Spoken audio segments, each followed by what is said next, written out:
Hey guys, and welcome back to a brand new video. So if you're passionate about skincare and seek products that are effective yet affordable, then this is the channel for you. So please do make sure you subscribe down below and join our little skincare family. I honestly would absolutely love it.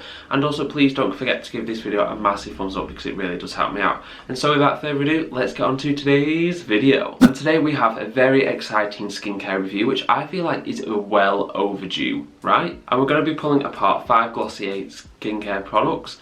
Is that how you pronounce it? Glossier. Glossier. Glossier. Like maybe Glossier if you're American, or Glossier if you're European, maybe. We're going to stick with Glossier even though I'm European. English.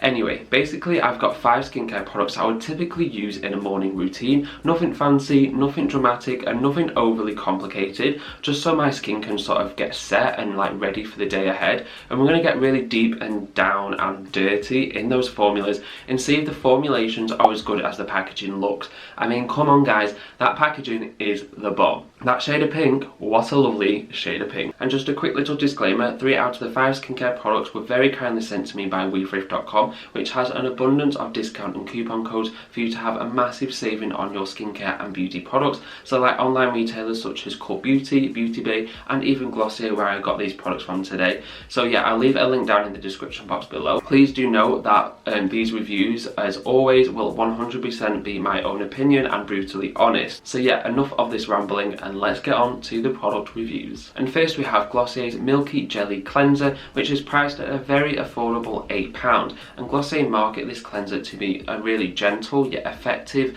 sort of gel creamy face wash suitable for all skin types. They say you can use this cleanser on dry skin to remove like dirt and makeup off the skin, or you can use it on damp skin just for a really nice gentle refresh. And the look of this formula actually really reminds me of CeraVe's Hydrating Cleanser, which is like, it's sort of like a white creamy consistency, but Glossier's version is more thicker and a bit more gloopier. But what I was really excited about was that I thought it would be an amazing morning cleanser. I have combination skin, so when a girl has to cleanse twice a day, a girl has to cleanse twice a day. And the ingredients list compromises of rose water as a second ingredient after water.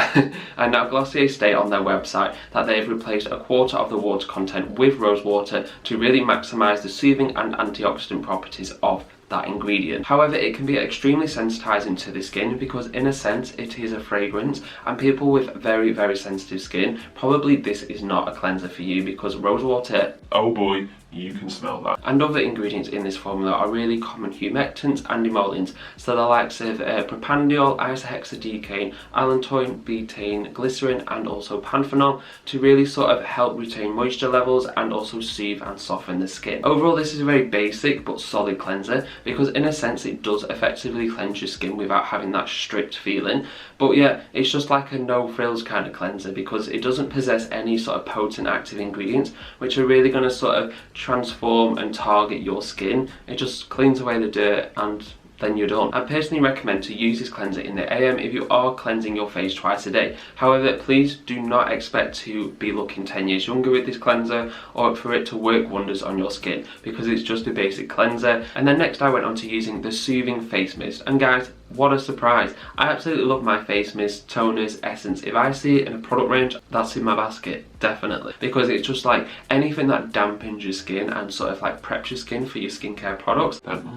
It's like a moist sponge sucking up all the goodness. And priced at £13, Glossier market this product as a hydrating face mist suitable for stressed skin, even stressed humans. And the formula consists of rose water as a second ingredient after water, exactly the same as the cleanser. And the 5th ingredient is humectant powerhouse glycerin, and then followed by that is apple fruit extract to really have an abundance of properties to moisturise and soothe the skin. And then followed on is malic acid, which is actually a part of the AHA family. But yeah, this is sort of like a really gentle AHA, so fear not, it won't sort of like, you know, be sensitizing or irritate your skin whatsoever. Overall, putting it bluntly, it's okay.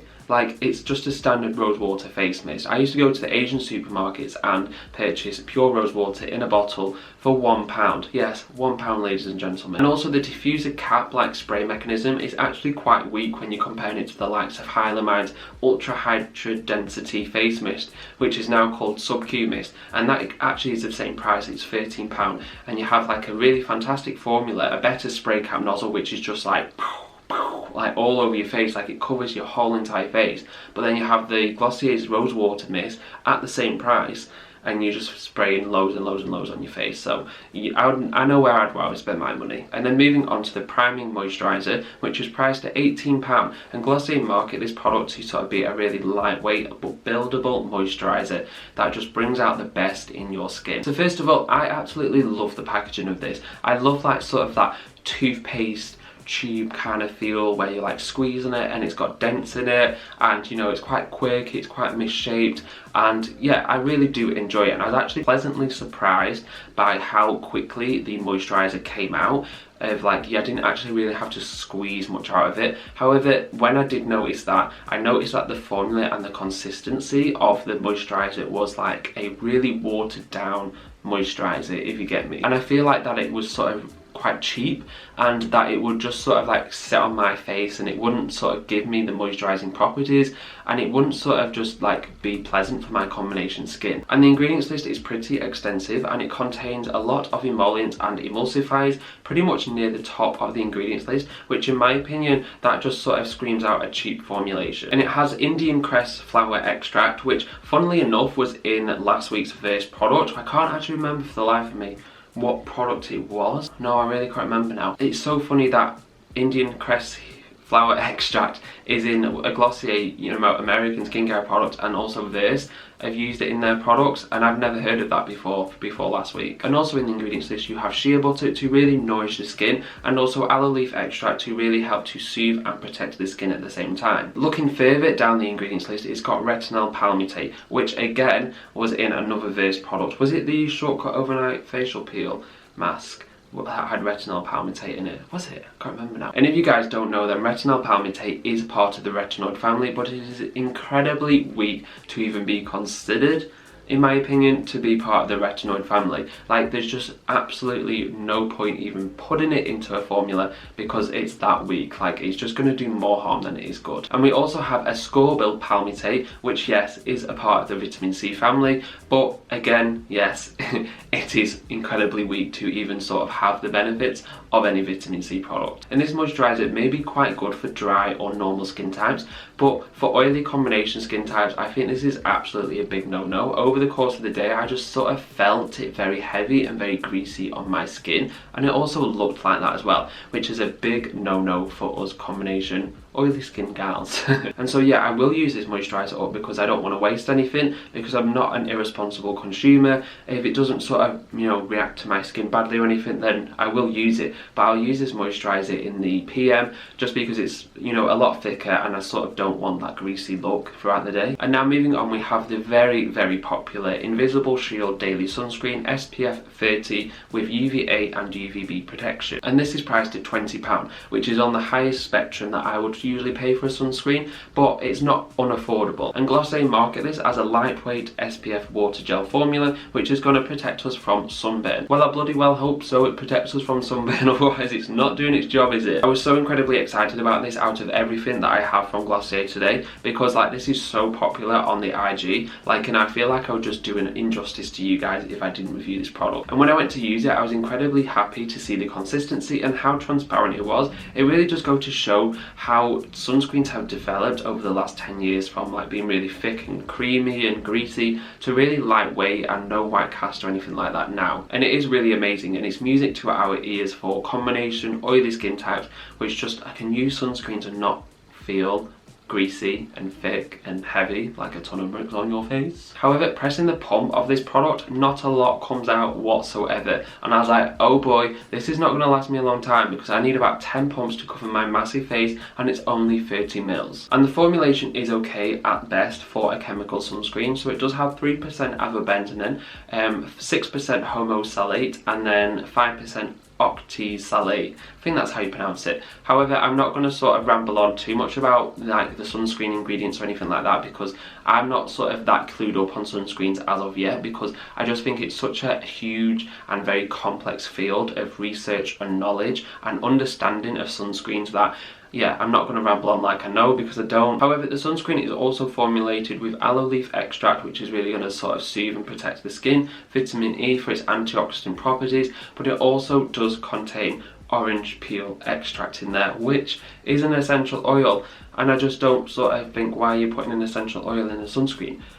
That's just my sense. And actually Glossier on that on their website state that they just use the orange peel for fragrance. Well, so it's really not needed, is it? And last but not least is the Futuredew Serum, and oh boy, I just had to, didn't I? Like, it is so popular that I was just, again, doing an injustice to you guys if I didn't review it. The bottle, like, it is insane. It is probably the most beautifulest bottle I've ever seen in my whole entire life. When the light reflects off that bottle, that iridescent pearly look, I'm just dreaming for it. But then again, it's not the bottle and packaging that is important, it's the formula. So let's get into it. And when I looked at the ingredients list and saw squalane as the third ingredient, I was like, thank the Lord, we are on for a good formula at last. So squalane is the hydrogenated form of squalene, and I've mentioned about this loads on my channel before, but squalene is sort of, you can use it in skincare products, but it's more unstable and it doesn't have a longer shelf life, and squalene comes from, you know, is widely known to come from sharks, and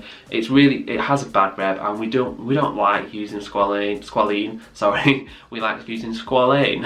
And we love squalane because it's incredibly moisturizing for the skin. It's really sort of like that thick, rich cream moisturizer, but yet without sort of that thickness and that greasiness for the skin. And then further down the list is jojoba oil, which is a fantastic skin moisturizer. And then we have sodium hyaluronic, which we know is the cheaper and easier to formulate version of hyaluronic acid. It has the same properties, pretty much has the same, you know, abilities for the skin. It's just cheaper because, you know, skincare companies like to make as much profit as they can sometimes. And then we have tin oxide, which is an ingredient that I've not really come across before, but it sort of gives that watery foundation look without being a foundation. So it has that ability to have that dewy, iridescent, pearlescent look for a formula, which in a sense, hence the name Futuredew. Overall, this is probably the only product out of the 5 that has visible results, yet even though it's only temporary. And for summer, I wouldn't carry on using this product because the other day I applied 2 pumps on my skin,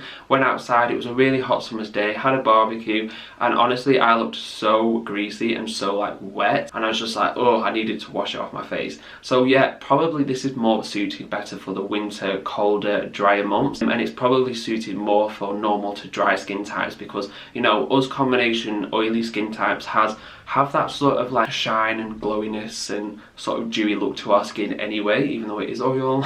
So I think it's perfect for dull, dehydrated, colder winter skin types, if you get me. Overall, Glossier skincare is for your average Andy, for your average Anne. It's just an average brand, to be honest with you. Like, there's no standout ingredient in any of the formulas that are going to transform your skin. So if you're wanting a skincare brand and your skin concerns are like pigmentation, fine lines, uneven skin tone, dehydrated skin, anything like that, then this isn't a brand for you, because these products are just sort of average and they're just sort of better suited for a person who already has good skin, I think that's probably a good analogy. And so thank you so much for watching. Please do say hi in the comments below and we can chat all things skincare. And yeah, I really do hope you enjoyed it, and I will see you very soon for a brand new video. See you later, guys.